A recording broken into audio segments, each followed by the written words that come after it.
Good morning class.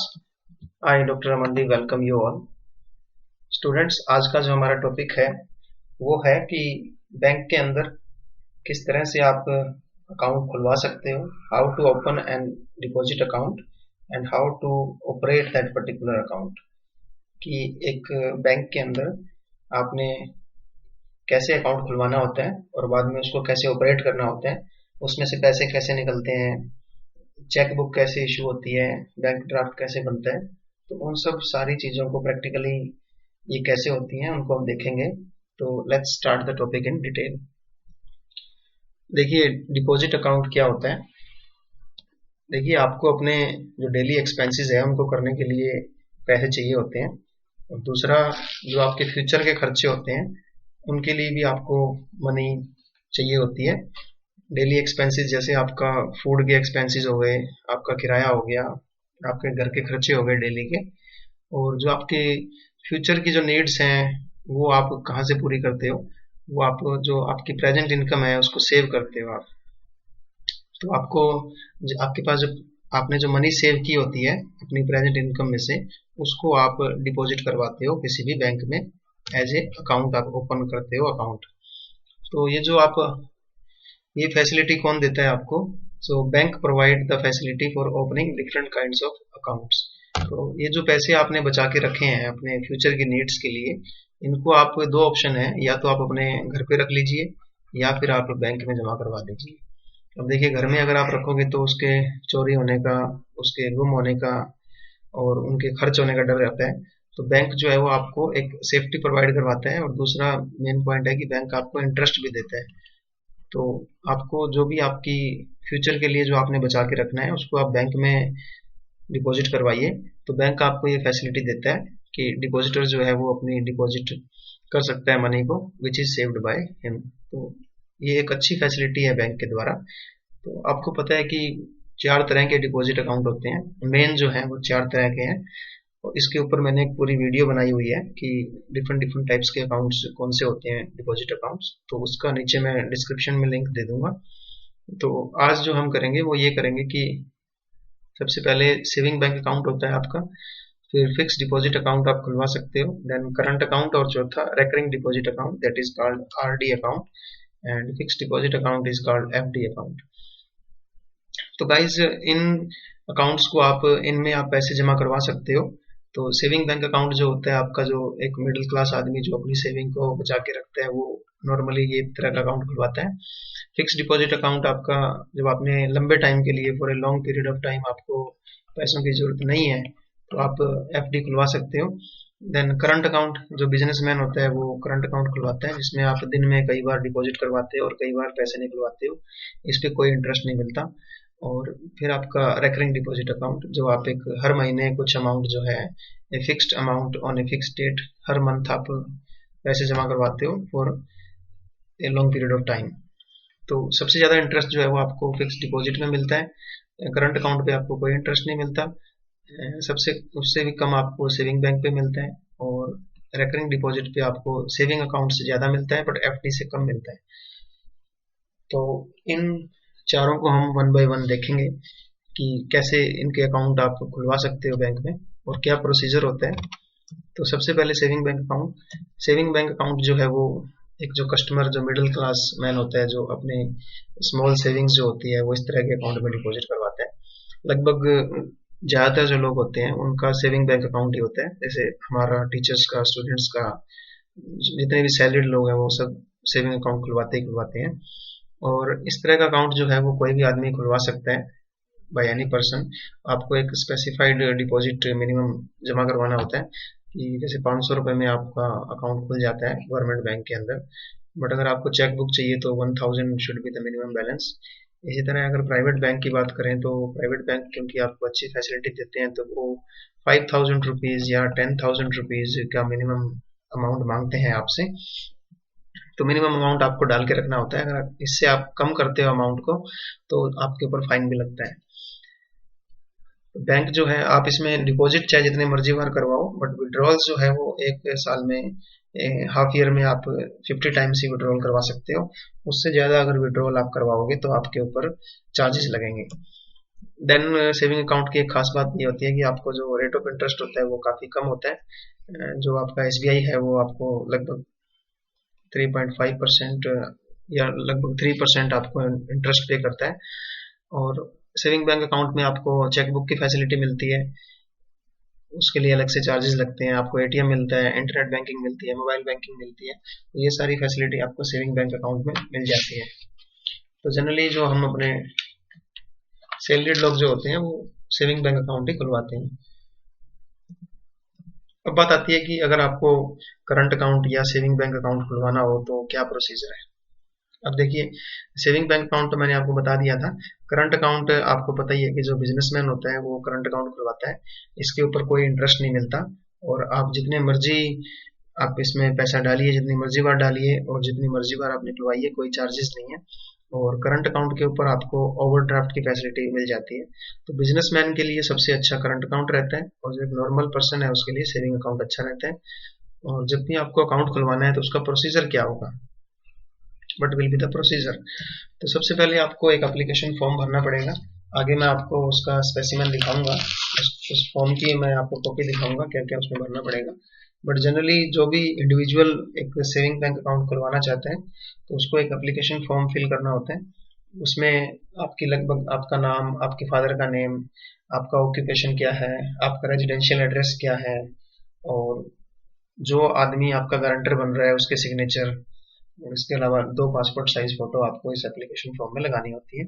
और इसके साथ आपके जो डॉक्यूमेंट्स होते हैं वो भी आपको लगाने होते हैं, जैसे कि आपका आधार कार्ड हो गया, आपका ड्राइविंग लाइसेंस भी चल सकता है, देन आपका पैन कार्ड है, देन आपका राशन कार्ड है। तो ये कुछ डॉक्यूमेंट, इलेक्ट्रिसिटी बिल है, तो इनमें से कोई भी डॉक्यूमेंट आप लगा सकते हो एज ए प्रूफ। तो ये एप्लीकेशन फॉर्म के साथ लगा के आपको देने होते हैं। उसके बाद आपको इंट्रोडक्शन का पार्ट आता है कि जब भी आप बैंक में अपना अकाउंट खुलवाते हो तो बैंक आपसे किसी ऐसे आदमी का रेफरेंस मांगता है जिसका ऑलरेडी बैंक में अकाउंट है। तो जिस आदमी का ऑलरेडी बैंक में अकाउंट है, किसी का भी जो आपका भी जानकार हो, उससे आपको रेफरेंस लेना होता है। तो वो आपको बैंक को इंट्रोड्यूस करवाएगा, बैंक को वो बताएगा कि ये मेरा दोस्त है और मैं इसको जानता हूँ और इसका अकाउंट खोल दीजिए।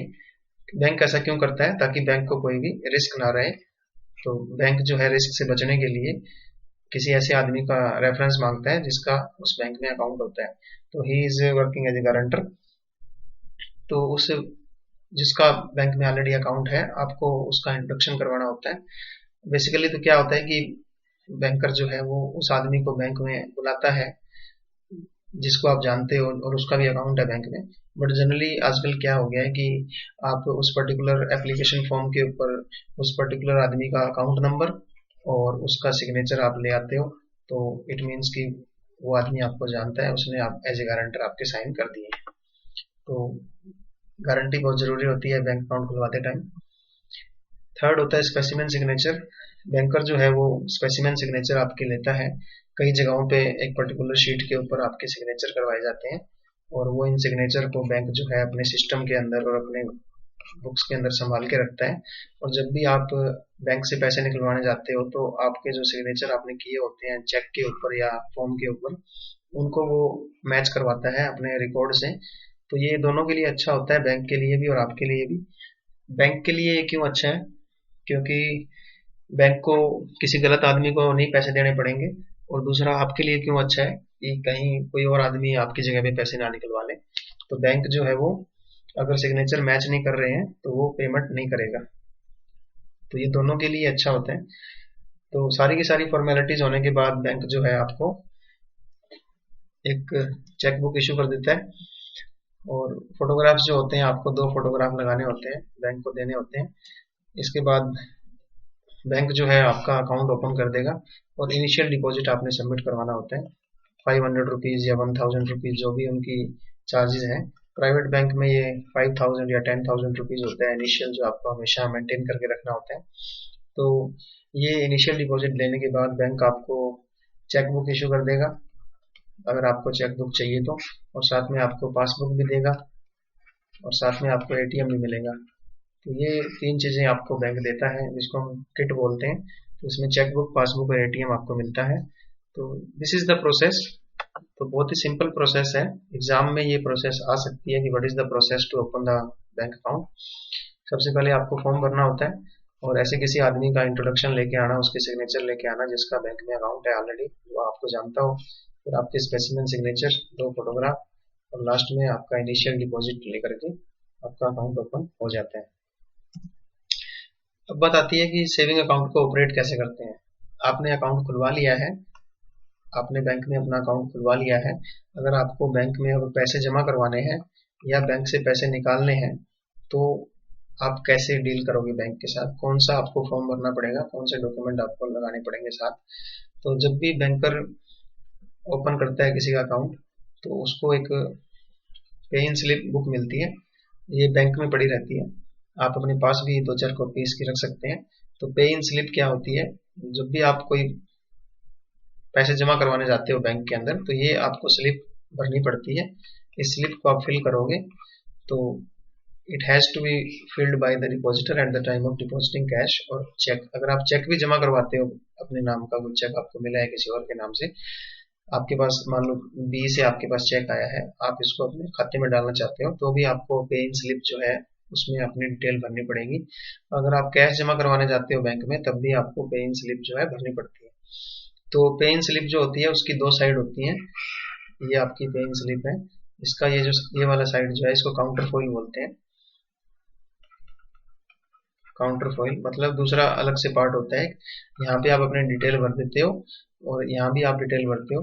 तो आप जब पैसा जमा करवाते हो तो ये वाली जो साइड है ये बैंक अपने पास रख लेता है और ये वाली जो साइड है ये फाड़ के आपको दे देता है। ये आपके एज ए प्रूफ आपके पास रह जाता है कि मैंने पैसे जमा करवाए हैं। तो ये आपका स्पेसिमेन है किस तरह की होती है पे इन स्लिप।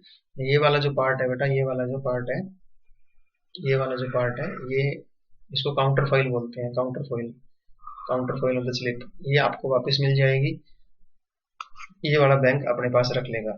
तो यहाँ पे सबसे पहले डेट, जो भी डेट है आपकी, और यहाँ आपकी ब्रांच का नेम, और यहाँ पे नेम आएगा आपका जिसका अकाउंट है बैंक में, और यहाँ पे वर्ड्स के अंदर इन द वर्ड आपने जितने भी पैसे डलवाए हैं, तो ये आप चेक जमा करवा रहे हो तो यहाँ जितने रुपए का चेक है वो आप जमा करवा देते हो। ये आपका अकाउंट नंबर हो जाएगा।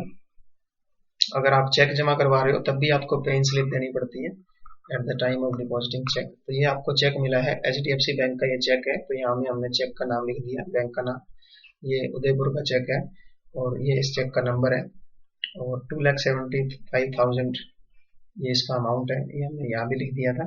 और यहाँ आप अपने सिग्नेचर कर दोगे और इधर की तरफ भी हम यही लिखेंगे। ये ब्रांच का नेम हो जाएगा यहाँ, ये आपकी डेट हो गई, ये आपका अकाउंट नंबर हो गया, ये आपका नेम, ये वर्ड्स के अंदर अमाउंट, और ये आपका HDFC बैंक का आपके पास चेक आया है, ये उस चेक का नंबर है और ये अमाउंट हो गया। तो आप जब ये दोगे, स्लिप जब दोगे तो ये वाला पार्ट जो है ये बैंकर अपने पास रख लेगा और ये इस पे स्टैंप मार करके इसके ऊपर स्टैंप लग जाएगी, ये आपको मिल जाएगा। तो ये पे इन स्लिप चेक के टाइम आपको भरनी होती है इस तरह। ये पे इन स्लिप बेटा जब आप कैश जमा करवाते हो तब सेम ही स्लिप है। तो यहाँ पे आप अपना अकाउंट नंबर लिखते हो, यहाँ डेट आ जाएगी, यहाँ ब्रांच का नेम आ जाएगा, और यहाँ पे आप अपना नेम लिखोगे। क्लियर है? और यहाँ पे आप अमाउंट लिखोगे, cash deposit in the account 5,000 rupees. अगर आप 50,000 से ऊपर करवा रहे हो तो पैन नंबर यहाँ लिखा जाएगा, यहाँ पे आप अपना मोबाइल नंबर लिखोगे और यहाँ वर्ड्स के अंदर लिखोगे 5,000 रुपीज। और यहाँ लिखा हुआ है कि अगर आपके पास कोई चेक है तो उसकी डिटेल आप दूसरी तरफ लिख दीजिए, पीछे की तरफ लिख सकते हो आप।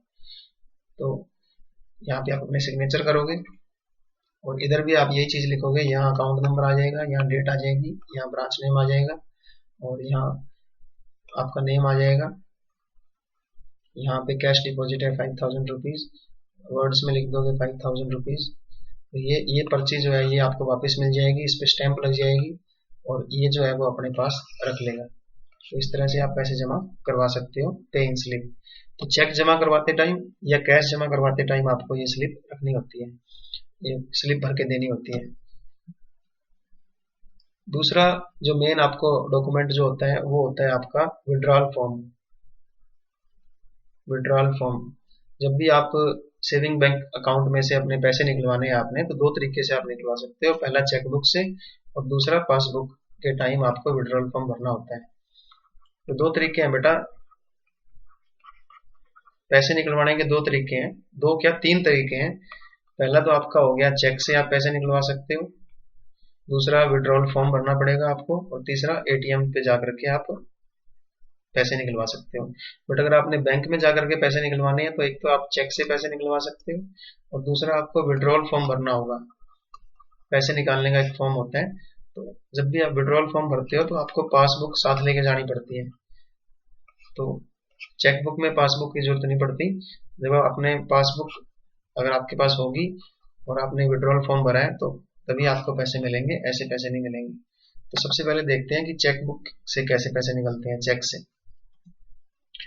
तो चेकबुक आपको चेकबुक मिलती है एक, उस चेकबुक के अंदर ब्लैंक फॉर्म होते हैं, खाली चेक होते हैं, और जब भी आपको पैसे निकलवाने हो बैंक से या किसी और को देना हो पैसा तो आप चेक इश्यू कर सकते हैं उसको।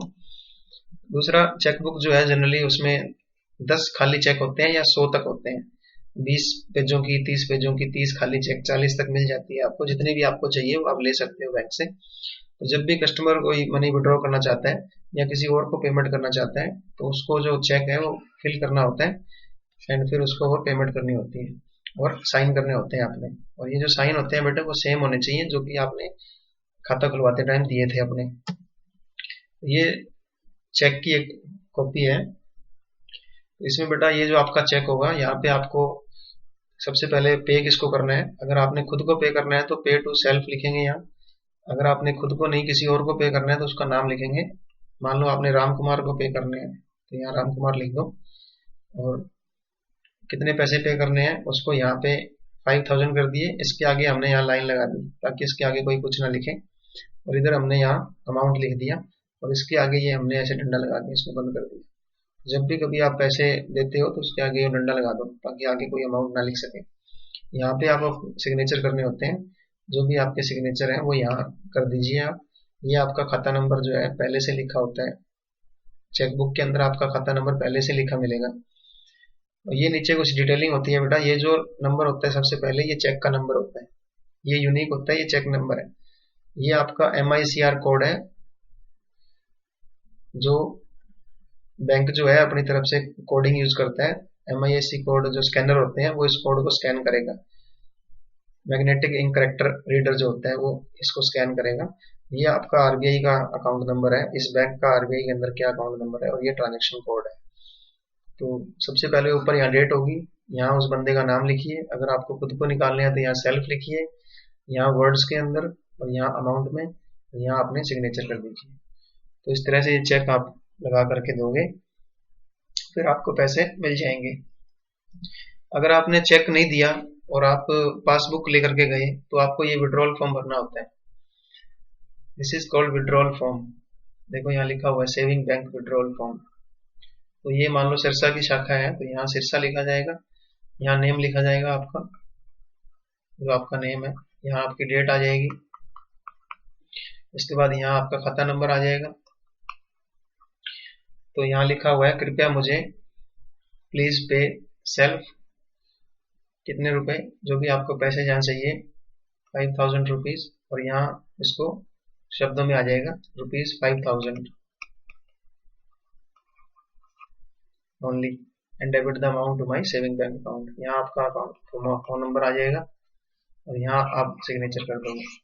तो ये आपका विड्रॉल फॉर्म है बेटा, इसको हम विड्रॉल फॉर्म कहते हैं। अब इसके साथ कंडीशन क्या है कि इसके साथ आपको पासबुक ले जानी होती है। आपको बैंक एक पासबुक देता है, उस पासबुक में आपकी फोटो लगी होती है, आपका नेम, आपका अकाउंट नंबर, सब डिटेल लिखी होती है। तो बैंक जो है उस पासबुक के बेस पे ही आपको देगा पैसे। तो या तो आप चेक लगा दो या विड्रॉल फॉर्म भर के पासबुक के साथ उसको दे दो। फिर तीसरा बेटा पासबुक क्या होती है। पासबुक जो होती है बेटा, बैंक जो है आपको इश्यू करता है पासबुक कस्टमर को, जिसमें अंदर सारी की सारी ट्रांजेक्शन जो आप करते हो बैंक के साथ वो रिकॉर्ड होती है। अब तो बेटा ऑनलाइन बैंकिंग आ गई है, अब तो ऑनलाइन बैंकिंग है, मोबाइल बैंकिंग है, एसएमएस बैंकिंग है, इसलिए आपको पता लग जाता है कि आपके खाते में कितने पैसे पड़े हैं, इंटरेस्ट कितना आया, बैंक ने कितने पैसे काटे। पहले ये चीजें पता नहीं लगती थी। तो पहले ये चीजें किस में रिकॉर्ड होती थी? पासबुक में। तो आप हर महीने जब भी बैंक में जाते थे, तो आप आज भी लोग बैंक में जाते हैं, अपनी पासबुक पूरी करवा के लाते हैं। पासबुक पूरी करवाने का मतलब कि बैंक ने जो भी आपके साथ ट्रांजेक्शन की है उसको प्रिंटेड फॉर्म में उस बुक के अंदर लिखा जाता है, मशीन से वो प्रिंट हो जाती है, तो उसमें सारी ट्रांजेक्शन आ जाती हैं आपकी। तो ये एक किस्म से बैंक का जो आपका खाता है, बैंक के अंदर आपका जो कस्टमर अकाउंट है उसका कॉपी है ये। बैंक जो है आपके साथ डील कर रहा है, बैंक अपने खाते के अंदर, बैंक कस्टमर का खाता खोलेगा अपने खातों में, तो उस कस्टमर अकाउंट की ये कॉपी होती है, जितना भी पैसा आया है और जितना भी पैसा गया है उसका रिकॉर्ड होता है।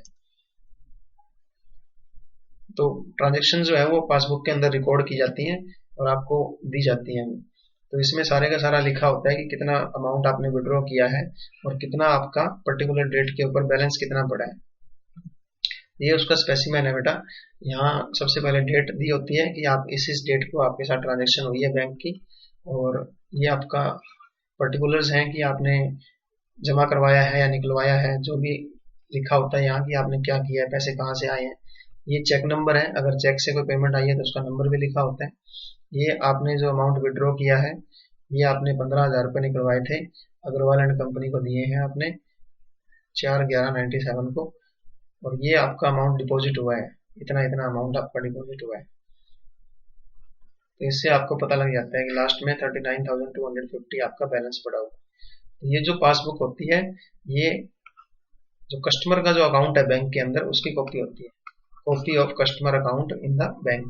तो इससे आपको पता लग जाता है। तो पासबुक के अंदर आपकी फर्स्ट पेज के ऊपर आपकी फोटो लगी होती है, पूरी डिटेल होती है आपकी, आपका name, father name, phone number. तो अगर आप पैसे निकलवाने जाओगे तो आपको पासबुक साथ लेके जानी पड़ेगी, अगर आप बिना चेक के निकलवा रहे हो। फिर दूसरा है बेटा फिक्स डिपॉजिट अकाउंट। तो बेटा अगर आपने फिक्स डिपॉजिट अकाउंट खुलवाना है तो आपको बैंक में एक पर्टिकुलर फॉर्म भरना पड़ेगा।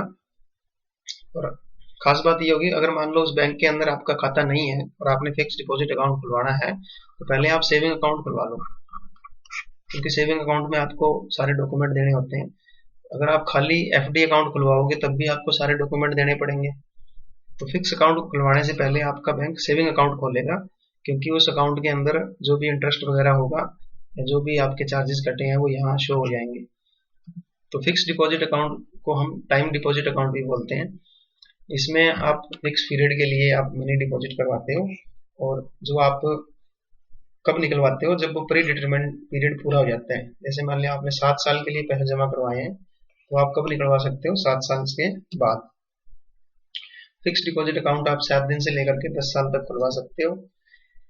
बैंक जो है आपको लोन भी दे देगा। अगर आपने फिक्स डिपॉजिट अकाउंट खुलवा रखा है तो आपको लोन चाहिए, तो इसके अगेंस्ट आपको लोन मिल जाएगा, आपको पैसे निकलवाने की जरूरत नहीं है, आप इसके अगेंस्ट लोन ले लो। तो अगर आपको फिक्स डिपॉजिट अकाउंट खुलवाना है तो आपको एक एप्लीकेशन फॉर्म भरना पड़ेगा, जिसमें आपको अपनी सारी डिटेल देनी होगी, आपका नाम, फादर नेम, आपका एड्रेस, और आपका फिक्स डिपॉजिट अकाउंट खुल जाएगा। इसके अलावा आपको अमाउंट जो आप दे रहे हो डिपॉजिट के लिए, और पीरियड जो आप कितने पीरियड के लिए आप कर रहे हो, 1 साल के लिए, 2 साल के लिए, 5 साल के लिए, 10 साल के लिए, वो भी आपको लिखना होता है। दूसरा, अगर आपने 20,000 रुपीज से ज्यादा अगर फिक्स डिपॉजिट करवाना है तो आपको या तो चेक देना पड़ेगा या फिर आपको ऑनलाइन ट्रांसफर करना पड़ेगा। कैश में आपसे फिक्स डिपॉजिट नहीं लिया जाएगा। मान लो आप 20 लाख रुपए लेके पहुंच गए बैंक में कि लो मेरी एफडी खोल दो, मेरा एफडी कर दो, तो बैंक आपसे कैश में नहीं लेगा, कैश में पैसा जमा नहीं करवाएगा, या तो आपसे चेक लेगा या ऑनलाइन ट्रांसफर करवाएगा। तो इसलिए वो कहते हैं कि आप सेविंग अकाउंट खुलवा ही लो पहले। इसलिए या तो आप चेक दो या फिर आप अपने अकाउंट में से ही कहते हो कि मेरे खाते में से ही निकाल लो पैसे, तो वो भी निकल जाएंगे। फिर आता है बेटा recurring deposit account. Recurring deposit क्या होता है? जब आप महीने की किसी एक पर्टिकुलर तारीख को पैसे जमा करवाते हो लॉन्ग पीरियड ऑफ टाइम के लिए। जैसे महीने की 10 तारीख को आप, हर महीने की 10 तारीख को आप 10,000 रुपीज सेव करवाते हो, 10,000 रुपीज डिपॉजिट करवा रहे हो और बार बार करवाते हो, that is called recurring. Recurring मतलब बार बार डिपॉजिट करवाना। They are also called RD account. तो usually deposit a fix amount of money every month. तो आप 6 महीने से लेकर के 10 साल तक के पीरियड तक आप जो है आरडी करवा सकते हो। अगर आपने 10 साल का पीरियड चुना है तो हर महीने आप 10,000 रुपीज डालोगे और 10 साल के बाद आपको मिल जाएंगे। तो विड्रॉल जो है वो आरडी अकाउंट से आप नहीं निकलवा सकते, बट फिर भी अगर आप निकलवाते हो तो थोड़े से आपके चार्जेस लगेंगे, आप निकलवा सकते हो पैसे वापस। फिर बेटा आजकल एक नया कंसेप्ट आया हुआ है no frill account. No frill account एक नया अकाउंट है जिसको आप जीरो बैलेंस के ऊपर खोलते हो, that is called zero balance account. तो बैंक अकाउंट जो ओपन और मेंटेन जीरो बैलेंस के ऊपर होता है कि आपको स्टार्टिंग में भी कोई पैसा जमा नहीं करवाना और ना ही आपने कोई मेंटेन करके रखना है इसके अंदर पैसा। वैसे अगर आप देखोगे एसबीआई के अंदर आपको 500 रुपए मेंटेन करके रखने होते हैं हमेशा, और एचडीएफसी में 5,000 या 10,000 मेंटेन करके रखने होते हैं। बट इंडिया के अंदर ऐसे बहुत सारे गरीब लोग हैं जो कि बैंक में खाता नहीं खुलवाते, तो बैंक ने उनके लिए एक स्कीम स्टार्ट की थी कि आप जीरो बैलेंस के ऊपर खाता खुलवा लीजिए और आपको कोई मेंटेन करने की जरूरत नहीं है। तो इनको जीरो बैलेंस अकाउंट भी बोलते हैं। तो 2005 के अंदर आरबीआई ने ये स्कीम लॉन्च की थी गरीब लोगों के लिए जिनका कोई बैंक में अकाउंट नहीं है। फिर उसके बाद 2012 में इसका नाम बदल के हमने कर दिया था बेसिक सेविंग डिपॉजिट अकाउंट, क्योंकि ये नो फ्रिल अकाउंट से थोड़ा सा बेइज्जती फील हो रही थी लोगों को, तो इसका नाम बदल दिया बेसिक सेविंग डिपॉजिट अकाउंट। उसके बाद बेटा एक आदमी, कोई भी पर्सन इसमें अगर खाता खुलवाता है, कोई गरीब आदमी, तो वो 1 लाख रुपए से ज्यादा कभी भी एक साल में इसके अंदर नहीं रख सकता। इस अकाउंट में आप 1 लाख से ज्यादा रुपए नहीं रख सकते और एक टाइम में आप 50,000 से ज्यादा डिपॉजिट नहीं करवा सकते। ये इसकी खास बात है। इसके अलावा बेटा एक महीने में सिर्फ आप 4 विड्रॉल कर सकते हो, 4 बार पैसा निकलवा सकते हो सिर्फ और सिर्फ, उसके बाद आपके चार्जेस लगेंगे। तो बेटा नो फ्रिल का मतलब होता है कि एकदम सिंपल अकाउंट जिसमें कोई एक्स्ट्रा आपको फीचर्स नहीं दिए जाएंगे, एक्स्ट्रा फैसिलिटी नहीं मिलेगी। एक्स्ट्रा फैसिलिटी नहीं दे रहे तो एक्स्ट्रा पैसे भी नहीं काट रहे आपके, क्योंकि आपको जीरो बैलेंस के ऊपर मेंटेन करके दे रहे हैं, तो आपको कोई एक्स्ट्रा फैसिलिटी नहीं मिलती। हाँ, एटीएम आपको मिलेगा, इंटरनेट बैंकिंग और मोबाइल बैंकिंग भी आपको मिलेगी। तो इसको हम बोलते हैं नो फ्रिल अकाउंट, मतलब जीरो बैलेंस के ऊपर जो अकाउंट खोले जाते हैं गरीब लोगों के लिए। अब बात आती है बेटा कि करंट अकाउंट और सेविंग अकाउंट की इंपॉर्टेंस क्या है। ये जो आप बैंक में अकाउंट खुलवाते हो, अब मोदी गवर्नमेंट ने भी बहुत ज्यादा जोर दिया था कि आप बैंक में खाते खुलवाइए और बहुत ज्यादा बैंक अकाउंट खुले। हर आदमी का बैंक में अकाउंट है आज, हर स्टूडेंट का, हर गांव में जिसकी पेंशन आती है उसका बैंक में अकाउंट है, स्कॉलरशिप आपके सीधे अकाउंट में आ रही है, जितनी भी आपकी स्कीम्स हैं डायरेक्ट बैंक ट्रांसफर आपको मिलता है। तो क्या इंपॉर्टेंस क्या है, क्या एडवांटेज है एक बैंक के अंदर अकाउंट खुलवाने का। सबसे पहली बात तो सेफ्टी ऑफ मनी, ये सबसे इंपॉर्टेंट है कि आपके पास कोई भी पैसा पड़ा है, आपके अगर घर में पड़ा है, तिजोरी में पड़ा है, तो वो सेफ नहीं है, वो चोरी हो सकता है, वो गुम हो सकता है, डाका डल सकता है। तो सबसे पहला सेफ्टी मिलती है बैंक में खुलवाने से, रिस्क खत्म हो जाता है आपका। दूसरा, कल्टीवेट हैबिट ऑफ सेविंग, कि आपके पास सेविंग की हैबिट आपके अंदर जागती है। अगर आपके पास घर में पैसा पड़ा है तो वो ठीक है बेटा पड़ा है, पर वो कोई इंटरेस्ट तो नहीं दे रहा ना आपको इंटरेस्ट नहीं मिल रहा। तो आप जब बैंक में जमा करवाओगे तो आपको इसके ऊपर इंटरेस्ट मिलेगा, दूसरा सेफ्टी भी मिलेगी। तो इंटरेस्ट जब मिलेगा तो आपको फिर थोड़ा सा अच्छा लगता है, तो फिर आपके अंदर सेविंग और करने की भावना जगती है और आप लगातार इसमें सेव करवाते रहते हो पैसा। तीसरा बेटा, लोन फैसिलिटी आपको मिल जाती है। लोन फैसिलिटी मतलब अगर आपने करंट अकाउंट खुलवाया हुआ है तो आपको ओवरड्राफ्ट की फैसिलिटी मिल जाएगी। और दूसरा, अगर मान लो आपने एफडी अकाउंट खुलवाया हुआ है, फिक्स डिपॉजिट अकाउंट, तो इसके ऊपर आपको लोन मिल जाता है, तो ये बहुत अच्छा ऑप्शन है। फिर कलेक्शन ऑफ चेक, अगर आपने बैंक के अंदर खाता खुलवाया हुआ है तो बैंक जो है वो आपको चेक कलेक्ट करके देता है। ये बैंक का काम है कि बैंक आपके लिए चेक कलेक्ट करता है और उनको आपके खातों में डाल देता है। तो on the behalf of customer जो आपके चेक है, ड्राफ्ट है, बिल ऑफ एक्सचेंज है, वो बैंक आपको कलेक्ट करके आपके अकाउंट में डाल देता है। फिर है बेटा फैसिलिटी इन मेकिंग पेमेंट, आपको किसी को भी पेमेंट करनी है तो ये बहुत अच्छी फैसिलिटी है कि आप उसको चेक दे दो। आप नगद लेके क्यों घूम रहे हो, आप उसको चेक की फैसिलिटी दे दो। आप ऑनलाइन फंड ट्रांसफर कर सकते हो, तो ये फंड ट्रांसफर आजकल ऑनलाइन हो रहे हैं। अगर आपने देखा हो तो IMPS की फैसिलिटी है, NEFT है, RTGS है, तो ये सारी फैसिलिटी आजकल ऑनलाइन चल रही है। तो अगर आपका बैंक में अकाउंट होगा तो आप पेमेंट बहुत इजीली चेक के थ्रू कर सकते हो। तो चेक जो है वो बहुत इजी रहता है और एक किस्म से एक नंबर की पेमेंट हो रही है सारी की सारी बैंक के थ्रू। कैश में अगर आप पेमेंट नहीं करना चाहते आप चेक से पेमेंट कीजिए, सुखी रहिए। फिर उसके बाद है safe custody of valuable articles. अगर आप बैंक में अकाउंट खुलवाते हो तो आप बैंक में लॉकर भी ले सकते हो। तो उस लॉकर के अंदर आप अपना सोना चांदी, वैल्यूएबल आइटम्स, आपकी जो भी सिक्योरिटी डीड्स हैं, आपकी जो रजिस्ट्री है घर की, जितने भी इंपॉर्टेंट आपके कागज हैं वो आप सारे के सारे बैंक में रखिए। बैंक जो है आप स्टोर करके आपके लिए रखता है। फिर क्रेडिट इन्फॉर्मेशन। देखिए बेटा, जब भी आपको कोई लोन लेना होता है, मान लो आपको कार लोन चाहिए या होम लोन चाहिए, तो बैंक जो है वो आपकी क्रेडिट स्कोर चेक करता है, आपका क्रेडिट स्कोर,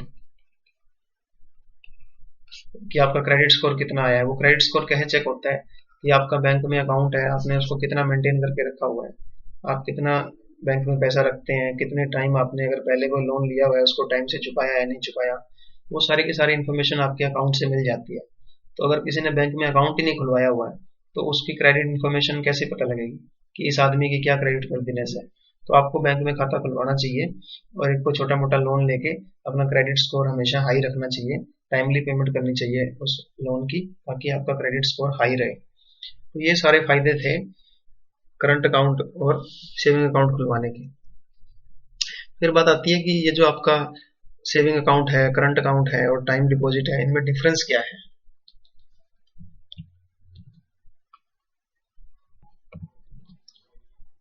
तो बेटा हमने डिफरेंस करना है टाइम डिपॉजिट के अंदर। मतलब टाइम डिपॉजिट का मतलब है आरडी, ये जो आपका एफडी, एक जो फिक्स डिपॉजिट आप करवाते हो लंबे टाइम के लिए, एक जो आप सिंपल सेविंग अकाउंट खुलवाते हो, और एक बिजनेसमैन जो करंट अकाउंट खुलवाता है। इन तीनों में डिफरेंस क्या है। तो बेटा सबसे पहला ऑब्जेक्टिव क्या होता है। अगर आप एफडी अकाउंट खुलवाते हो तो उसका ऑब्जेक्टिव है इंटरेस्ट कमाना, क्योंकि आप लंबे टाइम के लिए इंटरेस्ट कमाना चाहते हो। सेविंग बैंक अकाउंट आप खुलवाते हो तो उसका मेन पर्पस है सेविंग की हैबिट को कल्टीवेट करना, सेविंग की हैबिट को जगाना, ताकि आपका जो पैसा है वो घर में पड़ा पड़ा कुछ नहीं बढ़ रहा, आप जब बैंक में जमा करवाओगे तो आपको थोड़ा सा इंटरेस्ट मिलेगा और सेविंग की हैबिट कल्टीवेट होगी। करंट अकाउंट खुलवाने का ऑब्जेक्टिव क्या होता है बेटा। बिजनेसमैन खुलवाता है करंट अकाउंट। क्यों खुलवाता है, ताकि उसको बिजनेस करने में आसानी रहे।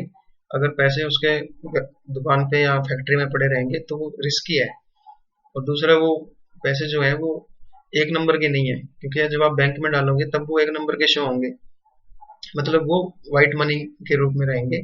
तो उससे बिजनेसमैन को बड़ी ही सहूलियत होती है, वो जब चाहे तब निकलवा सकते हैं, जब चाहे तब वो डलवा सकता है। पीरियड क्या होता है, कितने टाइम के लिए डिपॉजिट करवाते हो। टाइम डिपॉजिट के अंदर बेटा प्री डिटरमिन्ड होता है कि हमने 5 साल के लिए 7 साल के लिए पैसे जमा करवाना है। सेविंग बैंक के अंदर कोई पीरियड नहीं होता, आप जब चाहो निकलवा लो, जब चाहो डलवा लो। करंट अकाउंट में भी कोई फिक्स पीरियड नहीं है, आप एक दिन में 4 बार डलवा लो, 4 बार ही निकलवा लो। कितनी बार आप डिपॉजिट करवा सकते हो। फिक्स डिपॉजिट के अंदर बेटा सिर्फ एक बार आप स्टार्टिंग में डिपॉजिट करवाते हो, फिर आपने जितने टाइम के लिए डलवाया है उसके बाद ही आप निकलवाते हो। सेविंग अकाउंट के अंदर बेटा आप कभी भी कितनी बार भी डलवाओ, महीने में 10 बार डलवाओ, 20 बार, जब भी आपके पास पैसे आए आप सेविंग अकाउंट में डलवा दो। करंट अकाउंट में कोई रिस्ट्रिक्शन नहीं होती डिपॉजिट में, आप एक दिन में 5-10 बार भी डलवा सकते हो, 5-10 बार निकलवा भी सकते हो। अच्छा, अगला पॉइंट है कि विड्रॉ कितनी टाइम बाद, कितनी रेस्ट्रिक्शन है विड्रॉल के ऊपर। देखिए फिक्स डिपॉजिट में आप मेच्योरिटी से पहले पैसा नहीं निकलवा सकते, ओनली ऑन ओनली मेच्योरिटी के ऊपर निकलवा सकते हो। मान लिया आपने 5 साल के लिए जमा करवाए थे तो 5 साल पूरे होने पे ही निकलवा सकते हो। सेविंग अकाउंट में बेटा एक लिमिट होती है कि 6 मंथ के अंदर आप 50 टाइम्स विड्रॉ कर सकते हो, 6 महीने में 50 बार पैसे निकलवा सकते हो, उसके बाद चार्ज लगेंगे। करंट अकाउंट में बेटा कोई रिस्ट्रिक्शन नहीं होती विड्रॉल पे, आप एक दिन में चाहे 10 बार पैसे निकलवा लो। और बेटा बिजनेसमैन तो बैंक में चक्कर काटता रहता है, क्योंकि उसको हर आधे घंटे बाद 2 घंटे बाद पेमेंट करनी होती है, कहीं से पेमेंट आ गई, कहीं पेमेंट देनी है, तो कोई रिस्ट्रिक्शन नहीं है। इंटरेस्ट कितना पे किया जाता है, सबसे ज्यादा इंटरेस्ट बेटा आपको एफडी के ऊपर ही मिलता है, क्योंकि आप लंबे टाइम तक पैसा जमा करवा रहे हो। इसमें आपकी सेविंग डिपॉजिट में 2 या 3% इंटरेस्ट ही देता है आपको, एसबीआई की रेट है। करंट अकाउंट में बेटा कोई इंटरेस्ट नहीं मिलता आपको। चेक की फैसिलिटी बेटा, टाइम डिपॉजिट में कोई चेक की फैसिलिटी नहीं है बेटा, क्योंकि आप एक टाइम के लिए जमा करवाते हो और फिर आपको वो एक बार ही निकलवाना होता है, तो कोई चेक फैसिलिटी नहीं होती। सेविंग अकाउंट में आपको चेक फैसिलिटी मिलती है, आपको चेक बुक मिलती है। जनरली आप चेक से भी पैसा निकलवाते हो। बट करंट अकाउंट में बेटा मोस्टली चेक ही यूज होता है, क्योंकि बिजनेसमैन जो है उसका काम चेक से ही चलता है, वो हर पेमेंट चेक से ही करता है, उसकी बड़ी पेमेंट होती है तो वो चेक के थ्रू पेमेंट करवाता है। तो ये बेटा कुछ डिफरेंसेस थे। सबसे ज्यादा इंटरेस्ट आपको एफडी में मिलता है, करंट अकाउंट में कोई इंटरेस्ट नहीं मिलता, सेविंग डिपॉजिट में थोड़ा बहुत इंटरेस्ट मिलता है। तो ये क्वेश्चन भी आ सकता है, difference between time deposit, saving deposit and current account. अब बात करते हैं बेटा कि बैंक अकाउंट कैसे आप क्लोज करवा सकते हैं। अगर आपको बैंक से कोई प्रॉब्लम है, बैंक आपको सर्विस अच्छी नहीं दे रहा, तो आप बैंक अकाउंट बंद करवा सकते हो। या फिर बैंक कब आपका अकाउंट बंद कर देगा, तो ये भी एक इंपॉर्टेंट क्वेश्चन है जो 7 मार्क्स में आ सकता है। सबसे पहले तो बेटा अगर कस्टमर की इंटेंशन है बैंक अकाउंट को क्लोज करवाने की, तो ये उसकी इच्छा है, वो करवा सकता है। ऐसा वो क्यों करवाता है? क्योंकि वो टर्म्स एंड कंडीशन को नहीं मान रहा। अगर बैंक की टर्म्स और कंडीशन या बैंक जो फीस चार्जेस करता है या बैंक जो इंटरेस्ट दे रहा है, आप उससे सेटिस्फाई नहीं हो, आप उससे एग्री नहीं करते, तो आप अपना बैंक में अकाउंट बंद करवा सकते हैं। अगर कोई कस्टमर सेटिस्फाई नहीं है जो सर्विस प्रोवाइड करवा रहा है बैंक, तब भी आप बैंक से अपना नाता तोड़ सकते हो, बैंक से अपना खाता बंद करवा सकते हो। तीसरा, जब बैंक को कस्टमर जो है, कस्टमर का बैंक से विश्वास उठ गया है, कस्टमर का जो है बैंक की एक्टिविटीज पे कोई विश्वास नहीं है। जैसे अभी नीरव मोदी का घोटाला हुआ था पीएनबी के अंदर, तो वो 9000 करोड़ का घोटाला था। तो उसके बाद बेटा पीएनबी बैंक से लोगों का थोड़ा सा विश्वास उठ गया था कि कहीं ये बैंक फेल ना हो जाए, हमारा पैसा ना डूब जाए। तो जिन लोगों ने बेटा ज्यादा पैसा डिपॉजिट करवाया होता है, वो अपना पैसा निकलवा लेते हैं, अपने खाता बंद करवा लेते हैं, क्योंकि उनका बैंक की एक्टिविटीज में भरोसा नहीं रहा। इसी तरह यस बैंक है, यस बैंक भी फेल होने की कगार पे था। तो बहुत सारे लोग जिनका ऐसे बैंकों में अकाउंट होते हैं, वो अपना खाता बंद करवा लेते हैं। फिर है बेटा बैंक का खाता बंद कैसे होगा। अगर आपने बैंक खाता बंद करवाना है, तो आपको राइटिंग में एक एप्लीकेशन देनी होगी और उसमें सारी की सारी अपनी डिटेल लिखनी होगी कि आपका ये नाम है, उसमें इतने पैसे पड़े हैं। और जब भी आप खाता बंद करवाते हो, तो आपके जो चेक मिली होती है, चेक लीव्स मतलब आपके पास जो चेक बुक पड़ी है, उसमें से जितने चेक आपने यूज नहीं किए हैं, और ये पासबुक जो है वो आपको रिटर्न करवानी होती है बैंक को। इवन तक कि एटीएम भी आपको रिटर्न करवाना होता है, बट एटीएम जो है वो खुद ही कंपनी उसको ब्लॉक कर देगी। तो एटीएम भी आपको या तो जला दो या उसको तोड़ के फेंक दो। तो ये एक एप्लीकेशन दे के राइटिंग में आप चेकबुक और पासबुक वापस करके खाता बंद करवा सकते हो। और इस डिटेल के अंदर आपको ये भी दिखाना होता है कि मेरा बैंक से कोई लोन वगैरह या ओवरड्राफ्ट वगैरह कोई मैंने नहीं लिया हुआ, मेरा बिल्कुल क्लियर खाता है, सारे मैंने लोन चुका दिए हैं, तो मेरा खाता बंद कर दो। तो कस्टमर इस तरह से खाता बंद करवा सकते हैं। दूसरी बात है बेटा कि बैंक कब खाता बंद कर सकता है। बैंक भी बेटा आपका खाता बंद कर सकता है। एक स्पेशल नोटिस आपको देगा बैंक, जब भी आपका खाता बंद करेगा तो आपको बताएगा बैंक किन केसेस के अंदर, अगर जो आपका जो खाता जो है रेमुनरेटिव नहीं है। रेमुनरेटिव मतलब बैंक को इससे कोई इनकम नहीं हो रही, ना तो आपने कोई इसमें पैसा जमा करवा रखा, ना ही आप बैंक से कोई सर्विस ले रहे, तो इसलिए बैंक को कोई फायदा नहीं है आपका खाता रखने में। दूसरा बेटा, कस्टमर जो है वो डिजायरेबल कस्टमर नहीं है, कस्टमर का बिहेवियर ठीक नहीं है, या वो कस्टमर कोई फ्रॉड करता हुआ पकड़ा गया है, या उसने कोई गलती की है, तो he is not A desirable customer. उस केस में भी बैंक जो है खाता बंद कर देगा। और बेटा तीसरा केस ये है कि जब भी कस्टमर की डेथ हो जाती है, तो जैसे ही बैंक को पता लगेगा, उसी टाइम इमीडिएटली कस्टमर का खाता बंद कर देना चाहिए on the death of the customer. तो किसी अगर कस्टमर की डेथ हो जाती है, तब भी खाता जो है वो क्लोज हो जाता है। फिर इनसैनिटी ऑफ कस्टमर, अगर कस्टमर पागल हो गया है, तब भी उस कस्टमर का जो खाता जो है वो इमीडिएट क्लोज कर देंगे जैसे ही उसको पता लगेगा बैंक को। तो जब भी बेटा कोई आदमी अनसाउंड माइंड का होता है, लूनेटिक बन जाता है, तो एक लूनेसी ऑर्डर निकलता है।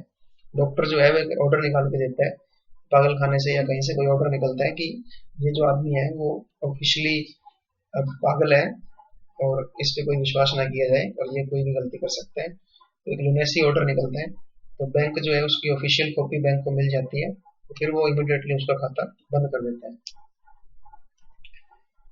फिर बेटा इंसॉल्वेंसी, अगर कोई कस्टमर इंसॉल्वेंट हो गया है, जैसे ही बैंक को पता लगे, किसी ने पिटीशन डाली है कि वो वो इंसॉल्वेंट हो गया है तो बैंक उसका खाता बंद कर देता है। और अगर उसने कोई ऐसा इंसॉल्वेंसी वाला काम किया है तो भी कस्टमर का खाता बंद कर देता है बैंक। मान लो कस्टमर ने बैंक का खुद ही अकाउंट नहीं चुकाया, उसका पैसे नहीं दे रहा है, वो इंसॉल्वेंट हो गया है, जैसे ही बैंक को पता लगेगा वो उसको बंद कर देगा खाते में।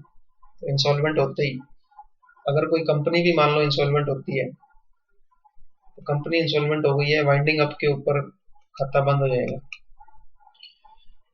नेक्स्ट पॉइंट है बेटा on the notice of assignment. ये पॉइंट क्या है बेटा, एक जो पर्सन होता है बेटा उसको राइट होता है कि वो अपनी सारी की सारी एसेट्स, सारी की सारी प्रॉपर्टी किसी के नाम ट्रांसफर कर सकता है, जिसको हम बोलते हैं कि अपनी वसीयत लिखना।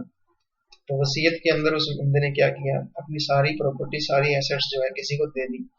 ए ने मरते टाइम बी को लिख गया सारी वसीयत वो। तो ये ट्रांसफर ऑफ प्रॉपर्टी एक्ट की धारा सेक्शन 138 में अलाउड है। तो जो उस बंदे का जो खाता होता है वो बैंक बैलेंस भी जो होता है वो एक किस्म से एसेट होती है। तो ए ने बी के नाम सारी एसेट्स कर दी है, तो ए का जो अकाउंट है वो भी एक एसेट है क्योंकि उसके अंदर पैसे पड़े हैं। तो ये किसके नाम हो जाएंगी, बी के नाम।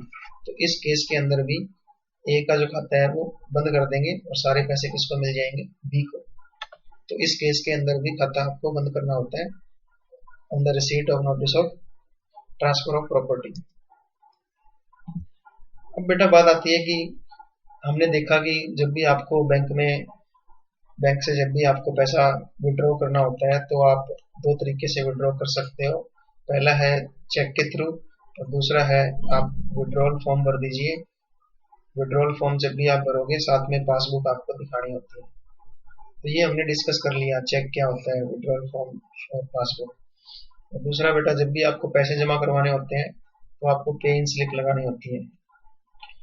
जब भी आपको किसी चेक से पैसे मिले हैं या आपने खुद ही पैसे जमा करवाने हैं तो आपको पे इन स्लिप के थ्रू पैसे जमा करवाने पड़ेंगे। अब बेटा कुछ और डॉक्यूमेंट जो बैंक के अंदर यूज होते हैं उनको हम डिस्कस करते हैं। तो सबसे पहला फॉर्म है अकाउंट ओपनिंग फॉर्म। जब भी आप एक नया अकाउंट खुलवाते हो तो आपको क्या क्या चीजें उस फॉर्म में भरनी चाहिए। ये बेटा बहुत ही सिंपल फॉर्म होता है। तो मैं आपको अभी एसबीआई का फॉर्म दिखाता हूँ। ये एसबीआई का फॉर्म है, इस तरह से ये फॉर्म आता है। तो ये ऊपर वाला जो पार्ट होता है ये बैंक ने ही भरना होता है। यहाँ पे आपको अपनी पर्सनल डिटेल भरनी होती है, अपना नेम, फिर आपका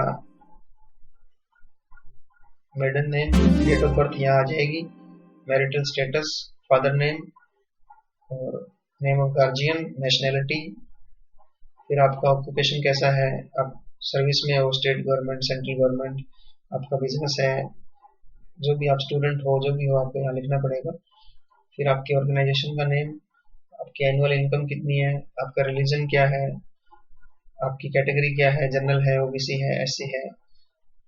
इसके बाद आपका एजुकेशनल क्वालिफिकेशन यहाँ आप टिक करोगे। फिर आपका पैन नंबर यहाँ आ जाएगा। फिर आप रेजिडेंट ऑफ इंडिया हो या आउटसाइड रेजिडेंट हो। फिर आपका मोबाइल नंबर और ईमेल आईडी यहाँ आ जाएगी।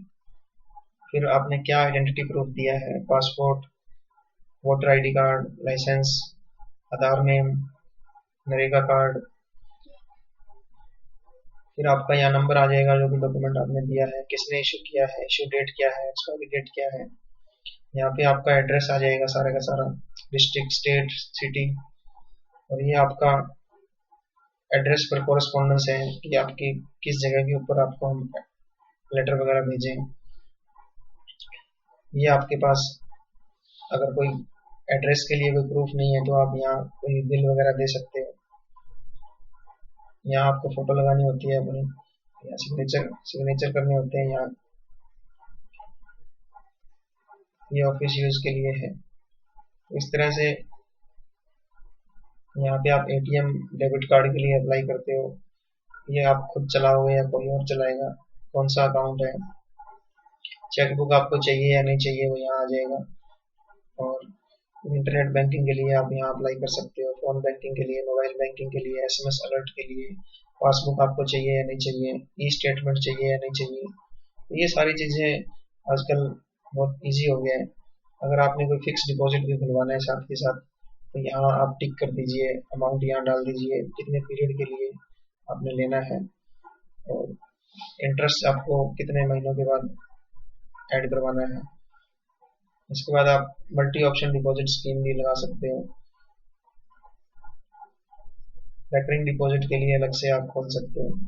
तो ये आपका पूरे का पूरा फॉर्म है बेटा जो आपने भरना होता है। उसके बाद दूसरा है विड्रॉल फॉर्म बेटा। जब भी आपको पैसा निकलवाना है तो आप विड्रॉल फॉर्म कब काम आता है, जब भी आप बैंक से पैसा निकलवाना चाहते हो तो आप पासबुक लेके जाइए, जो पासबुक आपको मिली हुई है प्लस में विड्रॉल फॉर्म आप फिल कीजिए, आप कैशियर को दीजिए, वो आपको पैसे दे देगा। तो ये आपका विड्रॉल फॉर्म होता है बेटा। यहाँ पे आपको अपना अकाउंट नंबर लिखना होता है, यहाँ आपको डेट लिखनी होती है, यहाँ आपको अपना नाम लिखना होता है।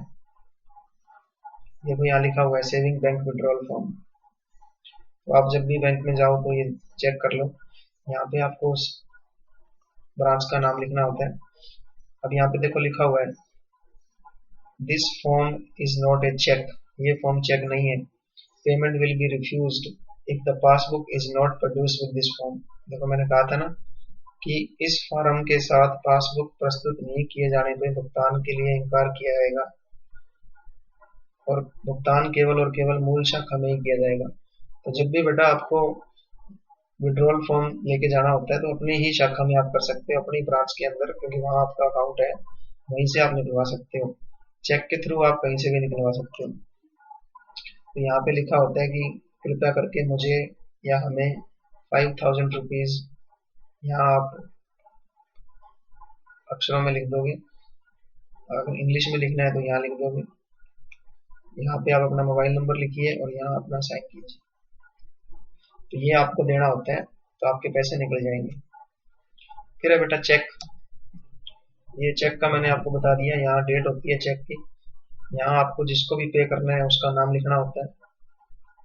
अगर आपने खुद को ही पे करना है तो यहाँ लिखिए सेल्फ, पे टू सेल्फ। अगर किसी और को लिखना है, मान लें आपने अमित को देने हैं, तो यहाँ अमित कुमार का नाम लिख दीजिए, अमित कुमार।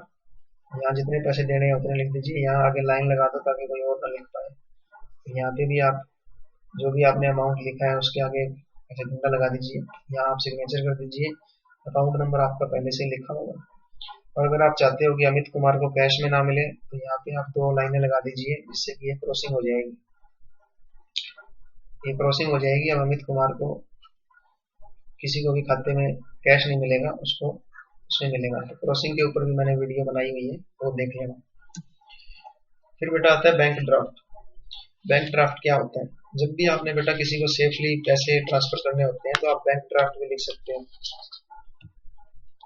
तो बैंक ड्राफ्ट क्या होता है, बैंक ड्राफ्ट बेटा आप एक बैंक जो है दूसरे बैंक को लिखता है।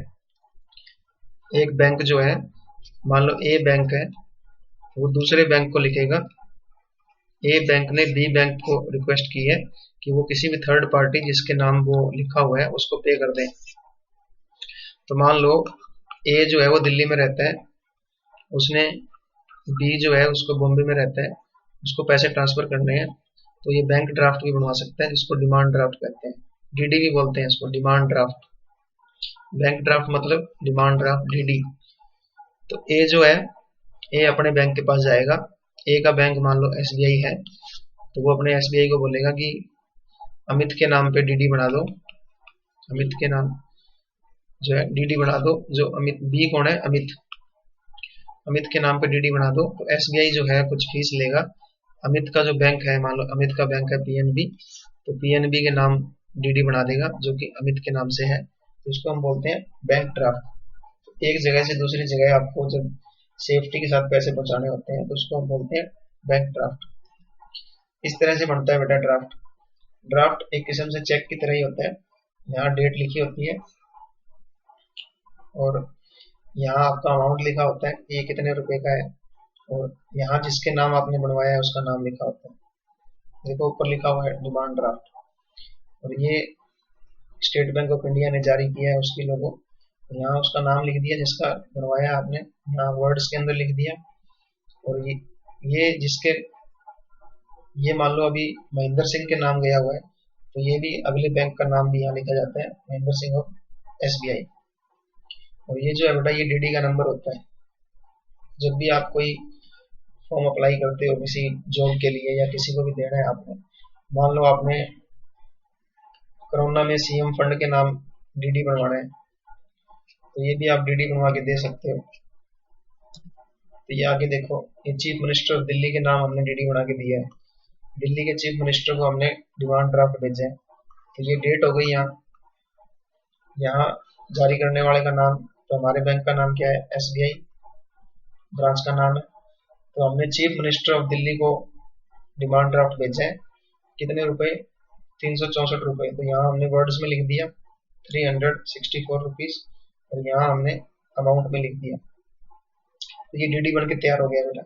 और ये जो है उस पर्टिकुलर बैंक का नेम है जहाँ पे वो सीएम का अकाउंट है। तो state bank of India Delhi branch है जो, ये इसका कोड है। तो यहाँ पे उस बैंक ब्रांच का नाम आता है जहाँ जिसका डीडी हमने बनवाया है, उसका अकाउंट नंबर, उसका बैंक अकाउंट नंबर। तो यहाँ मैनेजर के साइन होते हैं, और ये डीडी नंबर है। जब भी आप डीडी बनवाने जाते हो तो आप ये डीडी बना सकते हो।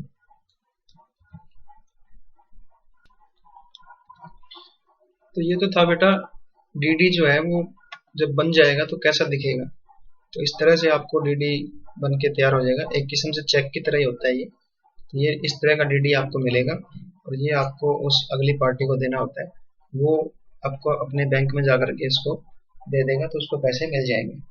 अब बात आती है कि ये जो डीडी बन के तैयार हुआ है, ये तो बैंक ने आपको बना के दिया है।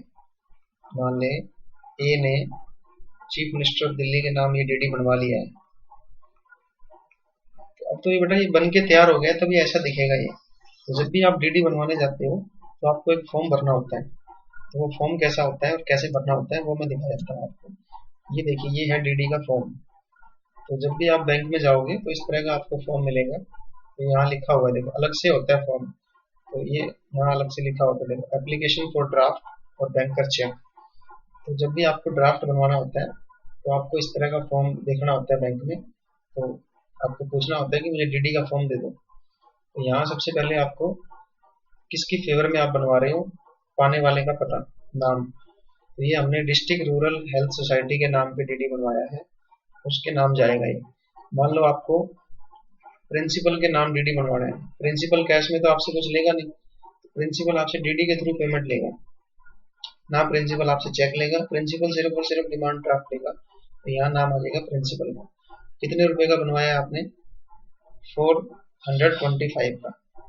तो इसके अंदर बेटा जो जो बेटा डीडी बनवाने के चार्जेस होते हैं वो भी शामिल होते हैं। 400 रुपए का डीडी है, 25 रुपए इसको बनवाने के लग गए, तो टोटल कितने का ये 425 रुपए। यहाँ आपने पैन नंबर लिख दिया अपना, और ये payable at branch Delhi, Delhi की ब्रांच पे पेबल होगा, ये आपकी जो ब्रांच है वो दिल्ली ब्रांच है। इसके बाद यहाँ 400 रुपये हो गए, 25 रुपये एक्सचेंज के लग गए, जो आपके 25 रुपये खर्चा लगे, टोटल ये 425 रुपये का। अगले को 400 रुपये मिलेंगे, बैंक अपने काट लेगा, यहाँ डेट आ जाएगी, और यहाँ पे आप अपने नाम लिखोगे, सिग्नेचर करोगे, एड्रेस लिखोगे, यहाँ पे आपको अपना मोबाइल नंबर लिखना होता है। क्लियर। और यहाँ सिग्नेचर ऑफ द एप्लीकेंट, जिसने अप्लाई किया है वो अपने सिग्नेचर करेगा। और ये जो आपकी यही काउंटर फॉइल है, ये आपको ये भी भरनी होती है। यहाँ डेट होगी, यहाँ जीरपुर शाखा होगी, यहाँ आप अपना नाम, किसके नाम से, डिस्ट्रिक्ट रूरल हेल्थ सोसाइटी या प्रिंसिपल, ये दिल्ली की ब्रांच पे पेबल होगा, मतलब जो प्राप्त करने वाला है डिस्ट्रिक्ट रूरल हेल्थ सोसाइटी है, उसका अकाउंट जो है दिल्ली में है। और 425 रुपीज, 400 रुपये ये, 25 रुपये एक्सचेंज के, टोटल 425। अब ये आपको वापस मिल जाएगा, और ये आपको अपने पास रख लेगा, और वो बना करके आपको क्या दे देगा, इस तरह का डीडी बना करके दे देगा। तो यहाँ पे क्या लिखा जाएगा, यहाँ पे दिल्ली एजुकेशन हेल्थ सोसाइटी लिखा जाएगा, 425 रुपये यहाँ लिखे जाएंगे, फिर आपको ये डीडी मिल जाएगा। तो इस तरह से बेटा ये सारे के सारे डॉक्यूमेंट यूज होते हैं बैंक के अंदर। आई होप कि जब भी आप अगली बार बैंक में जाओ तो आपको आप देख के आना ये सारे के सारे कि किस तरह से पे इन स्लिप पैसे जमा करवाने के लिए कौन सा फॉर्म होता है, पैसे निकलवाने के लिए कौन सा फॉर्म होता है, और जब भी आपने डिमांड ड्राफ्ट बनवाना हो तो कैसे बनेगा। तो ये सारी चीज़ें मैंने आपको बताई। आई होप आपको ये लेक्चर अच्छा लगा होगा। अगर आपको कोई भी डाउट है तो आप प्लीज़ मुझे कॉन्टेक्ट कीजिए। ये जो मैंने आपको टॉपिक करवाया है, ये बैंकिंग ऑपरेशन नाम की बुक है, जो कि जगरूप सिंह ने लिखी हुई है, मिस्टर जगरूप सिंह, कल्याणी पब्लिशर्स से मैंने करवाया है आपको। Thank you so much for listening again, thank you.